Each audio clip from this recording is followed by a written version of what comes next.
Hello అండి. ఈరోజు వచ్చేసి నేను ఈ గుమ్మడికాయతో అయితే ఒక మంచి హల్వా అయితే ప్రిపేర్ చేసుకుంటున్నాను అనమాట. యాక్చువల్గా నాకైతే స్వీట్ తినాలనిపించింది. సో ఫ్రిడ్జ్లో ఏమున్నాయని చూస్తే ఏదైనా రెసిపీ చేసుకుందాం అనుకుంటే గుమ్మడికాయ అయితే కనిపించింది అనమాట. సో యాక్చువల్గా ఏమంటే ఈ గుమ్మడికాయ వచ్చేసి మా వారు వచ్చేసి గుమ్మడికాయతో పులుసు పెట్టమని తెచ్చిచ్చారనమాట. తెచ్చిచ్చి కూడా నాకు 1 వీక్ అయితే అయిపోయింది. సో నేనైతే దీనితో అయితే పులుసు అయితే పెట్టలేదనమాట. నాకైతే సరే గుమ్మడికాయతో పులుసు ఎందుకు, ఒకసారి హల్వా చేద్దాం ఎలా ఉంటుందని చెప్పేసి ఫస్ట్ టైం నేనైతే దీంతో అయితే హల్వా ట్రై చేద్దామనేసి అనుకున్నానండి. సో హల్వా అయితే ప్రిపేర్ చేశాను. టేస్ట్ అయితే చాలా బాగా వచ్చిందనమాట. సూపర్గా ఉండిందనమాట. సో నేను ఎలా అయితే ప్రిపేర్ చేస్తున్నానో మీకు ఒకసారి చూపిస్తాను, చూసేయండి. ఈ గుమ్మడికాయని కోస్తుంటే ఎంతో తెగట్లేదండి. పైన ఉన్న లేయర్ వల్ల గట్టిగా అనిపించింది అనమాట. కొంచెం గట్టిగా ఉందన్నమాట. సో ఎట్లనో అతి కష్టం మీద ఈ గుమ్మడికాయని అయితే కట్ చేశాను అనమాట. ఈ విధంగా ఈ గుమ్మడికాయ మనకు హెల్త్కి అయితే చాలా మంచిదండి. దీంట్లో చాలా మంచి పోషక విలువలు అయితే ఉంటాయన్నమాట. సో మనకి హెయిర్కి కానీ స్కిన్కి కానీ మనకు ఎక్కువగా ఇమ్యూనిటీ పవర్ కోసం అయితేనేమి చాలా మంచిగా యూజ్ అవుతుందన్నమాట. సో ఈ గుమ్మడికాయతో ఏదో ఒకటైతే చేసుకొని అయితే తినండి ఎప్పుడైనా. సో ఈ గుమ్మడికాయ పైన ఉన్న చెక్కునైతే మొత్తం చాకుతోనే తీసేసాను అనమాట. ఎందుకంటే పైన లేయర్ కొంచెం హార్డ్గా ఉందన్నమాట. సో నేనైతే ఆ లేయర్ అంతా తీసేసి ఈ విధంగా మంచిగా తురిమేసాను అనమాట. తురిమి పెట్టుకుంటే సేమ్ క్యారెట్ లాగే కనిపించిందండి నాకైతే ఇది. సో ఆ తర్వాత స్టవ్ పైన ప్యాన్ పెట్టుకొని యాజ్ యూజువల్ మనం హల్వా ఎలా ప్రిపేర్ చేసుకుంటామో సేమ్ అదే విధంగానే కొంచెం నెయ్యి అయితే వేసుకున్నాను. సో ఈ నెయ్యి కరిగిన తర్వాత ఇందులో డ్రై ఫ్రూట్స్ వేసుకుంటాం కదా. సో నేనైతే ఇక్కడ జీడిపప్పును బాదం పప్పును ఇలా మంచిగా చిన్న ముక్కలుగా కట్ చేసేసి వేయించుకున్నానండి నెయ్యిలో. ఈ విధంగా బాదం పప్పును జీడిపప్పును మనం నెయ్యిలో వేయించుకుంటే చాలా మంచి స్మెల్ అయితే వస్తుందండి. టేస్ట్ కూడా సూపర్గా ఉంటుందన్నమాట. నేనైతే ఇలా వేయించిన తర్వాత ఇలా పక్కన ప్లేట్లో తీసి పెట్టుకుంటాం కదా. ఈ వేయించిన జీడిపప్పు బాదం పప్పు ఇవి నెయ్యిలో వేయిస్తాం కదా, టేస్ట్ అయితే సూపర్గా ఉంటుంది. హల్వా చేసేదేమో కానీ పక్కన ఇవి ఒక్కొక్కటి అయితే తింటూ ఉంటే అలా వెళ్ళిపోతుంటాయి అన్నమాట. సో ఆ తర్వాత నేను ఇదే నెయ్యిలో వచ్చేసి గుమ్మడికాయని మంచిగా సన్నగా తురిమి పెట్టుకున్నాం కదా. సో ఈ గుమ్మడికాయ తురుమును వచ్చేసి ఈ నెయ్యిలోనే మంచిగా పచ్చివాసన పోయే వరకు వేయించుకోవాలన్నమాట.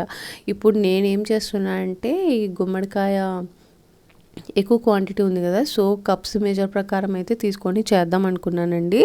సో ఈ కప్పుతో నాకైతే మొత్తం నేను చేసిన గుమ్మడికాయతో 5 కప్స్ అయితే వచ్చాయన్నమాట. ఎందుకంటే మనం షుగర్ మళ్ళీ ఎక్కువ తక్కువ లేకుండా చూసుకొని వేసుకోవచ్చు అని చెప్పేసి కప్పుతో అయితే మెజర్ వేసుకుంటున్నాను అనమాట. సో మొత్తం టోటల్గా 5 కప్స్ అయితే వచ్చింది.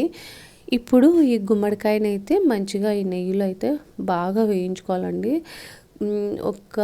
వేయించిన తర్వాత ఒక 5 to 10 మినిట్స్కి మంచి స్మెల్ అయితే వస్తుందన్నమాట. అది గుమ్మడికాయ తురుము అనేది నెయ్యిలో వేగుతుంటే సూపర్ స్మెల్ వస్తుంది. టేస్ట్ కూడా సూపర్గా అనిపిస్తుంది అనమాట. ఇక్కడ నెయ్యి నాకు ఇంకా కొంచెం తక్కువ అనిపించి ఇంకా కొంచెం నెయ్యి అయితే యాడ్ చేశాను. సో యాడ్ చేసేసి బాగా ఈ నెయ్యి అంతా ఈ గుమ్మడికాయ తురుముకంతా బాగా పట్టుకున్న తర్వాత మూత పెట్టేసి మంచిగా మగ్గించుకోవాలండి. కంప్లీట్గా లో టు మీడియం ఫ్లేమ్లో పెట్టి మగ్గించుకోవాలి. సో లో టు మీడియం ఫ్లేమ్లో పెట్టి ఈ గుమ్మడికాయని అయితే మంచిగా మగ్గించుకుంటున్నాం. మధ్య మధ్యలో మూత తీసి కలుపుకోవాలన్నమాట. యాజ్ యూజువల్ అంతే, ఇంకా అడుగున మాడిపోకుండా చూసుకోవాలి కదా. సో అడుగున మాడిపోతే మళ్ళీ టేస్ట్ బాగోదు కదా హల్వా టేస్ట్. సో మాడిపోకుండా జాగ్రత్తగా మంచిగా కలుపుకోవాలన్నమాట. సో నేనైతే ఇలా మధ్య మధ్యలో మూత పెట్టి కలుపుకుంటూ గుమ్మడికాయలోని పచ్చివాసన అంతా పోయే వరకు బాగా వేయించుకున్నానండి. సో చూసారా ఈ విధంగా అయితే వచ్చిందనమాట నాకు. ఒకసారి అడుగు పట్టకుండా మంచిగా కలుపుకోవాలన్నమాట.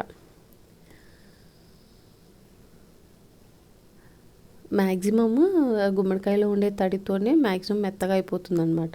ఇక్కడ నేను వచ్చేసి 5 కప్పులు తీసుకున్నాను కదా ఈ గుమ్మడికాయ తురుము. సో ఇందులో అయితే 1 కప్పు పాలు అయితే వేస్తున్నాను. పాలు వచ్చేసి కంప్లీట్గా ఆప్షనల్ అనమాట. సో కానీ వేస్తే కొంచెం ఏమంటే అది కోవా టెక్స్చర్ వస్తుంది కదా పాలు వేసినప్పుడు, ఆ కోవా టెక్స్చర్ వస్తే చాలా బాగుంటుంది అనమాట. అది ఇది రెండు మిక్స్ అయిపోయి తింటుంటే సూపర్గా ఉంటుంది అనమాట టేస్ట్. సో పాలు వేసిన తర్వాత కూడా ఒకసారి బాగా మంచిగా కలిపి మూత పెట్టుకొని మగ్గించుకోవాలన్నమాట ఒక 5 to 10 minutes. ఆ తర్వాత ఇక్కడ వచ్చేసి నేను 5 కప్పులకు కాను 2 కప్పుల బెల్లం తురుము అయితే వేస్తున్నానండి. స్వీట్ ఇంకొంచెం ఎక్కువ కావాలనుకుంటే ఇంకొంచెం ఒక స్పూన్ ఎక్స్ట్రాగా యాడ్ చేసుకోండి, కొద్దిగా యాడ్ చేసుకుంటే సరిపోద్ది అనమాట. బట్ నాకు ఇక్కడ వచ్చేసి ఈ 2 కప్పుల బెల్లమే అయితే బాగా కరెక్ట్గా సరిపోయింది అనమాట. 5 కప్పుల అదే గుమ్మడికాయ తురుముకి 2 కప్పుల బెల్లం పొడి అయితే సరిపోతుంది అనమాట. ఇప్పుడు ఈ బెల్లం మొత్తం వచ్చేసి ఆ వేడికి కరిగిపోయి ఆ గుమ్మడికాయలోకి మంచిగా అబ్జర్వ్ చేసుకుంటుంది అనమాట. సో ఇప్పుడు మూత పెట్టేసి కొంచెం సేపు అట్లా పెట్టేసామంటే బెల్లం అంతా కరిగి గుమ్మడికాయకి అయితే బాగా పట్టుకుంటుంది. సో మధ్య మధ్యలో కలుపుకుంటూ మాడకుండా చూసుకోవాలండి, అప్పుడు టేస్ట్ అయితే సూపర్గా ఉంటుంది అనమాట. సో నేనైతే మధ్య మధ్యలో తీసి కలుపుకుంటున్నా. ఆ తర్వాత ఇందులోని కొంచెం ఇలాచీ పొడి అయితే వేసుకోవాలి, యాలకుల పొడి అయితే కొంచెం వేసుకుందాము. అలాగే లాస్ట్లో మనం వేయించి పెట్టుకున్నాం కదా నట్స్, అవి కూడా వేసుకోవాలి. ఈ నట్స్ నేను అటు కొంచెం ఇటు కొంచెం తిని అవి అయితే అంత కొంచెం అయిపోయాయి. అలా మొత్తం బాగా కలిపేసుకోవాలన్నమాట. సో తింటుంటే నోట్లో అలా వెన్నెలా కరిగిపోతుందండి, చాలా బాగుందన్నమాట. సో మీకు ఈ వీడియో నచ్చినట్లయితే లైక్ చేయండి, షేర్ చేయండి, సబ్స్క్రైబ్ చేసుకోండి. Thanks for watching. గుమ్మడికాయ హల్వా సూపర్గా ఉంటుంది, ఎంత బాగుందంటే అంత బాగుంది. నేనైతే ఫస్ట్ టైం అయితే ట్రై చేస్తున్నా గుమ్మడికాయతో, ఎప్పుడూ ట్రై చేయలేదన్నమాట. సో చాలా బాగుంది. Thanks for watching.